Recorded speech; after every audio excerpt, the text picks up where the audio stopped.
Project Cobalt is now complete.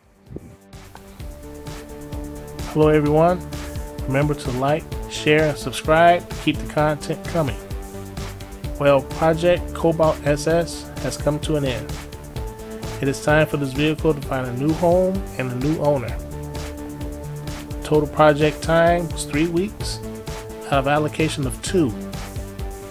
Front bumper cover came out well. Everything was done with rattle cans, primer, paint, and clear coat. Everything sanded smooth, looks like new.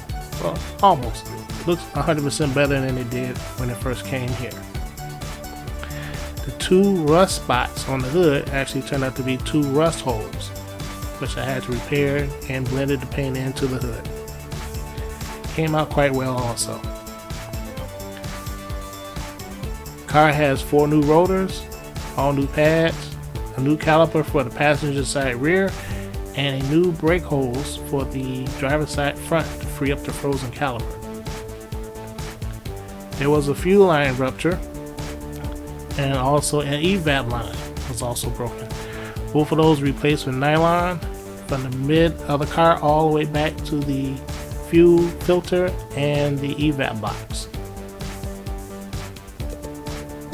The hole in the exhaust pipe was patched with JB Weld pipe wrap. Took 2 boxes of that. The exhaust is as quiet as a mouse now.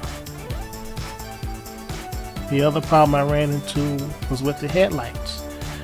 As I was cleaning the passenger side, it came out nice and clear. The driver's side, not so much. Turns out there was a broken seal. Inside light was contaminated, unsalvageable. So I ran down to the junkyard, picked up the best example. Turns out there is a difference in headlights from year to year. Didn't realize this, but that's the way it is. I won't throw the original headlight in the trunk. Hopefully the owner can make a decision whether or not to leave the car the way it is. It looks great. Or to replace both headlights, or I don't know. I'll let the owner decide. And thank you guys for all your support. I am currently looking for another project as we speak. Thanks for watching. Catch you next time.